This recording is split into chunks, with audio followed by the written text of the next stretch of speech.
നമസ്കാരം. മലയാളി വാർത്തയിലേക്ക് സ്വാഗതം. ദില്ലിയിൽ തിരക്കിട്ട ചർച്ചകൾ നടക്കുകയാണ്.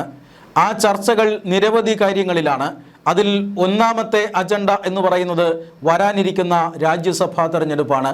കേരളമടക്കമുള്ള 5 സംസ്ഥാനങ്ങളിൽ തെരഞ്ഞെടുപ്പ് കഴിഞ്ഞിരിക്കുന്നു. ആ തെരഞ്ഞെടുപ്പിന്റെ തിരക്കുകൾക്ക് ശേഷം ദില്ലിയിലെ പ്രധാനപ്പെട്ട ചർച്ചാ വിഷയം രാജ്യസഭാ തെരഞ്ഞെടുപ്പാണ്. ജൂൺ 18-നാണ് രാജ്യസഭാ തെരഞ്ഞെടുപ്പ് പ്രഖ്യാപിച്ചിരിക്കുന്നത്. ജൂൺ 8-ന് നാമനിർദ്ദേശ പത്രിക സമർപ്പിക്കേണ്ട അവസാന നിമിഷമാണ്. 27 സീറ്റുകളിലേക്കാണ്, വിവിധ സംസ്ഥാനങ്ങളിൽ 27 സീറ്റുകളിലേക്കാണ് രാജ്യസഭാ തെരഞ്ഞെടുപ്പ് നടക്കാൻ പോകുന്നത്. ഈ കഴിഞ്ഞ ഏതാനും മാസങ്ങൾക്ക് മുമ്പ് മറ്റൊരു രാജ്യസഭാ തെരഞ്ഞെടുപ്പ് നടന്നിരുന്നു. ആ രാജ്യസഭാ തെരഞ്ഞെടുപ്പിൽ നേട്ടം കൊയ്തത് കേന്ദ്രത്തിലെ ഭരണകക്ഷിയായ BJP ആയിരുന്നു. മാത്രമല്ല, ആം ആദ്മി പാർട്ടിയുടെ 10-ൽ 7 MP-മാരും രാജ്യസഭാ MP-മാരും BJP-യിലേക്ക് പോയിരുന്നു. അങ്ങനെ BJP-യുടെ അംഗസംഖ്യ രാജ്യസഭയിൽ ക്രമാതീതമായി ഉയർന്നു വരുന്ന സാഹചര്യമാണ്. ഈ സാഹചര്യത്തിലാണ് 27 സീറ്റുകളിൽ കാലാവധി പൂർത്തിയാവുകയും തെരഞ്ഞെടുപ്പ് നടക്കുകയും ചെയ്യുന്നത്. ഇതിൽ 17-18 സീറ്റുകൾ വിജയിക്കാൻ കഴിഞ്ഞാൽ BJP-യുടെ അംഗസംഖ്യ രാജ്യസഭയിൽ 150 കടക്കുമെന്നാണ് സൂചന. 150 എന്ന് പറഞ്ഞാൽ രാജ്യസഭയിൽ 3/2 ഭൂരിപക്ഷത്തോട് അടുത്തു നിൽക്കുന്ന ഒരു സംഖ്യയാണ്. 245 അംഗ രാജ്യസഭയിൽ 164 അംഗങ്ങളുടെ പിന്തുണയുണ്ട് എങ്കിൽ NDAക്ക് 3/2 ഭൂരിപക്ഷം ലഭിക്കും. നിലവിൽ 148 അംഗങ്ങളാണ് NDAക്കുള്ളത്. ഇത് 150 കടക്കുമെന്നാണ്, ഈ രാജ്യസഭാ തെരഞ്ഞെടുപ്പോടുകൂടി 150 കടക്കുമെന്നാണ് ധാരണ. അതുമായി ബന്ധപ്പെട്ട് നിരവധി ചർച്ചകളാണ് ഇപ്പോൾ ദേശീയ തലത്തിൽ BJPക്കുള്ളിലും അതുപോലെ തന്നെ കോൺഗ്രസ് പോലെയുള്ള പാർട്ടിക്കുള്ളിലും നടക്കുന്നത്. അതിൻ്റെ കാരണം എന്തെന്നാൽ ക്രോസ് വോട്ടിങ്ങിന് പ്രധാനപ്പെട്ട സാഹചര്യമുണ്ട്. പല സംസ്ഥാനങ്ങളിലെയും രാഷ്ട്രീയ സ്ഥിതിഗതികൾ മാറി മറിഞ്ഞുകൊണ്ടിരിക്കുകയാണ്. അതുകൊണ്ട് തന്നെ ക്രോസ് വോട്ടിങ്ങിലൂടെ കോൺഗ്രസ് നിശ്ചയമായും വിജയമുറപ്പിച്ച സീറ്റുകളിലടക്കം പിടിച്ചെടുക്കാനുള്ള തന്ത്രങ്ങളാണ് ഇപ്പോൾ BJP മെനയുന്നത്. പ്രധാനമന്ത്രി നരേന്ദ്രമോദി തന്നെ ഈ നീക്കങ്ങൾക്ക് ചുക്കാൻ പിടിക്കുന്നു എന്നുള്ളതാണ് ഏറ്റവും പ്രധാനപ്പെട്ട കാര്യം. ഏതാനും ആഴ്ചകൾക്ക് മുമ്പാണ് വനിതാ സംവരണ ബില്ല് ലോക്സഭയിൽ കൊണ്ടുവന്നത്. ആ ഭരണഘടനാ ഭേദഗതി ബില്ല് പാസ്സാകണമെങ്കിൽ 3/2 ഭൂരിപക്ഷം ലോക്സഭയിൽ വേണം. ലോക്സഭയിൽ മാത്രം പോരാ, ലോക്സഭയിലും രാജ്യസഭയിലും 3/2 ഭൂരിപക്ഷത്തോടുകൂടി ആ ബില്ല് പാസ്സാകണം. മാത്രമല്ല 50%-ലധികം സംസ്ഥാന നിയമസഭകൾ ആ നിയമത്തെ അംഗീകരിക്കുകയും വേണം. ഭൂരിഭാഗം സംസ്ഥാനങ്ങളും ഭരിക്കുന്നത് BJP ഒറ്റയ്ക്കോ NDAയോ ആണ് എന്നുള്ളത് കൊണ്ട് തന്നെ 50% നിയമസഭകളുടെ പിന്തുണ ലഭിക്കുക വലിയ കാര്യമൊന്നുമല്ല.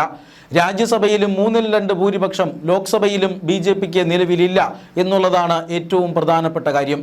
അതുകൊണ്ട് തന്നെ വനിതാ സംവരണ ബില്ല് അടക്കമുള്ള വിഷയങ്ങൾ ഇനി രാജ്യസഭയിലും ലോക്സഭയിലുമൊക്കെ പാസ്സാക്കിയെടുക്കണമെങ്കിൽ ആ ഭൂരിപക്ഷത്തിലേക്ക് വരണം. അല്ലെങ്കിൽ NDAക്ക് പുറത്തുള്ള കക്ഷികളുടെ പിന്തുണ ആർജിക്കണം. ലോക്സഭയിൽ അതിന് കഴിഞ്ഞെങ്കിലും രാജ്യസഭയിൽ ഒരുപക്ഷെ BJPക്കോ NDAക്കോ അതിന് സാധിച്ചുവെന്ന് വരില്ല. അതുകൊണ്ട് തന്നെ രാജ്യസഭയിൽ പരമാവധി അംഗസംഖ്യ വർദ്ധിപ്പിക്കാനാണ് BJP ശ്രമിക്കുന്നത്. BJPക്ക് ചരിത്രത്തിലെ ഏറ്റവും വലിയ അംഗസംഖ്യയാണ് ഇപ്പോൾ രാജ്യസഭയിലുള്ളത്.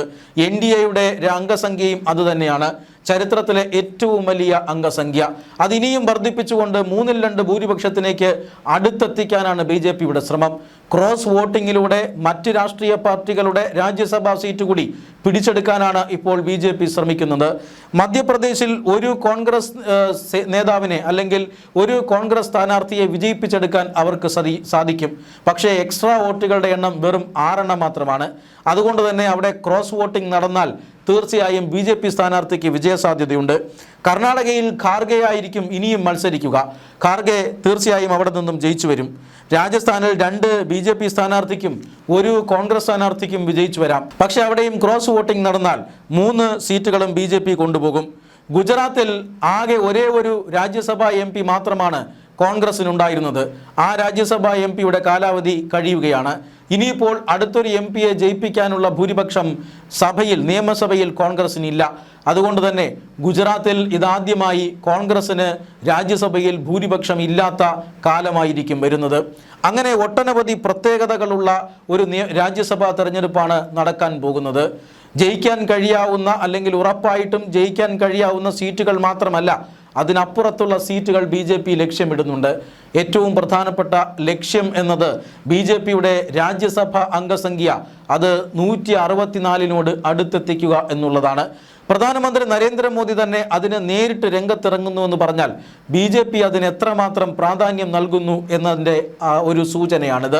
മാത്രമല്ല, രാജ്യത്ത് ഫെബ്രുവരി, അതായത് 2027 ഫെബ്രുവരിയിൽ നടക്കാനിരിക്കുന്ന നിയമസഭാ തെരഞ്ഞെടുപ്പുകൾ നേരത്തെയാക്കുമെന്ന സൂചനയും വരുന്നുണ്ട്. അങ്ങനെയെങ്കിൽ രാജ്യസഭാ തെരഞ്ഞെടുപ്പിനോടൊപ്പം തന്നെ വിവിധ സംസ്ഥാനങ്ങളിൽ നിയമസഭാ തെരഞ്ഞെടുപ്പിൻ്റെ കേളികെട്ട് ഉയരുകയും ചെയ്യും. സംസ്ഥാന രാഷ്ട്രീയങ്ങൾ എങ്ങനെ മാറി മറിയുമെന്ന് രാജ്യസഭാ തെരഞ്ഞെടുപ്പ് കഴിഞ്ഞാൽ നമുക്ക് മനസ്സിലാകും. ഈ അടുത്ത കാലത്ത് ഹിമന്ത ബിശ്വ ശർമ്മ പറഞ്ഞ ഒരു കാര്യമുണ്ട്. നമ്മുടെ MLA-മാർ മാത്രമല്ല, പ്രതിപക്ഷ നിരയിൽ നിന്നും നമുക്ക് പിന്തുണ നൽകുന്ന MLA-മാർ ഇപ്പോഴുണ്ട്. അതുകൊണ്ട് തന്നെ അടുത്ത പ്രസിഡന്റ് തിരഞ്ഞെടുപ്പ് വരുമ്പോൾ തീർച്ചയായും അതിൽ നിങ്ങൾക്ക് മനസ്സിലാക്കാൻ സാധിക്കും പ്രതിപക്ഷ MLA-മാരുടെ പിന്തുണ എത്രമാത്രം BJPക്ക് കിട്ടുമെന്ന്. രാജ്യസഭാ തെരഞ്ഞെടുപ്പും അതുപോലുള്ള ഒരു അളവുകോലാണ്. ഏതൊക്കെ സംസ്ഥാനങ്ങളിലാണ് BJP സർപ്രൈസ് കരുതി വച്ചിരിക്കുന്നത് എന്നറിയില്ല. പക്ഷേ രാജ്യസഭാ തെരഞ്ഞെടുപ്പ് കഴിയുന്നതോടുകൂടി സംസ്ഥാനങ്ങളുടെ രാഷ്ട്രീയ സമവാക്യം മാറുമെന്ന കാര്യത്തിൽ തർക്കമൊന്നുമില്ല.